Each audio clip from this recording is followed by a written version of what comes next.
छत्तीसगढ़ कर्मचारियों पेंशनर्स के महंगाई भत्ते पर कब फैसला करेगी नई सरकार, कहीं फिर ठगे न जाएं कर्मचारी। राज्य में सेवा दे रहे आईएएस अफसरों को केंद्र के समान 46% के हिसाब से महंगाई भत्ते को लेकर मुहर तो लग चुकी है, लेकिन राज्य के कर्मचारियों को महंगाई भत्ता 42% ही मिल रहा है। विधानसभा चुनाव से पहले इसी मुद्दे पर छत्तीसगढ़ की भाजपा आक्रामक हुआ करती थी। अब विष्णुदेव सरकार 4% डीए बढ़ाए जाने को लेकर मौन है। प्रदेश की विधानसभा में अनुपूरक बजट पेश किया जा चुका है।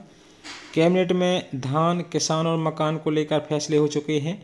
कई अन्य निर्णय ताबड़तोड़ के लिए जा रहे हैं, लेकिन राज्य के कर्मचारियों के लंबित डीए को लेकर चर्चा नहीं हो रही है।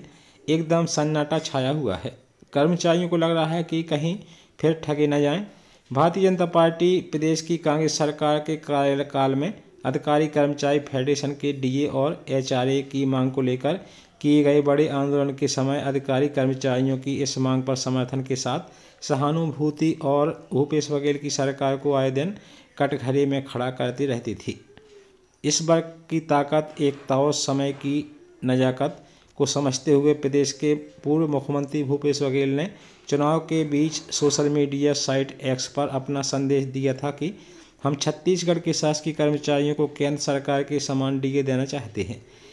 इसके लिए अधिकारियों को निर्वाचन आयोग से विधिवत अनुमति प्राप्त करने के निर्देश दिए थे। आचार संहिता के बीच केंद्र के समान 4% महंगाई भत्ता देने के लिए चुनाव आयोग को पत्र खानापूर्ति कर दी गई। निर्वाचन आयोग ने भी बीच चुनाव के आर्थिक मामले को देखते हुए फाइल तो चलाई, पर हुआ क्या? किसने फाइल पर दस्तखत नहीं किए, वह अंदर खाने में छिपा हुआ है। बाद में खबरें आई कि बजट को देखते हुए इस निर्णय को अगली सरकार के ऊपर टरका दिया गया है। तब से अब तक स्थिति जस की तस बनी हुई है। मिली जानकारी के मुताबिक वर्तमान में करीब 3,96,817 कर्मचारी अधिकारी भत्ते के दायरे में आते हैं। महंगाई भत्ते का 1% करीब 15 करोड़ रुपए होता है। इस हिसाब से राज्य पर 60 करोड़ रुपए का अतिरिक्त भार आना था, जिसे समय पर देने में पूर्व सरकार की ओर से आनाकानी की गई थी और यह निरंतर होता ही रहा। कोरोना काल के बाद डीए और एचआरए को लेकर अधिकारी कर्मचारियों का बहुत बड़ा आंदोलन हुआ। माना जाता है कि जिसकी वजह से 2023 के विधानसभा चुनाव में प्रदेश के अधिकारी और कर्मचारियों का रुझान भारतीय जनता पार्टी की ओर गया है। प्रदेश के करीब 4 लाख अधिकारी कर्मचारी भूपेश बघेल की सरकार से खुश नहीं थे। इस वर्ग का मानना है कि अभी इस नई सरकार को बने हुए जुम्मा 4 दिन हुए हैं, लेकिन सारी जानकारी होने के बाद भी, इतने बड़े महत्वपूर्ण वर्ग के समर्थन के बाद भी विष्णुदेव साय सरकार की कैबिनेट ने हमारे लिए पहली बैठक में महत्वपूर्ण निर्णय नहीं लिया।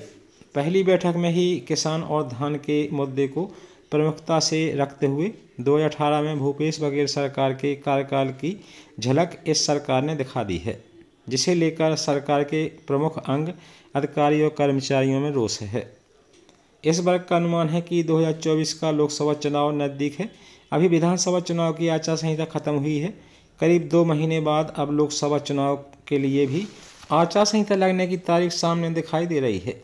ऐसे में 2 महीने बाद फिर से आचार संहिता लगने से सभी कर्मचारी अधिकारी चुनाव कार्यों में व्यस्त हो जाएंगे।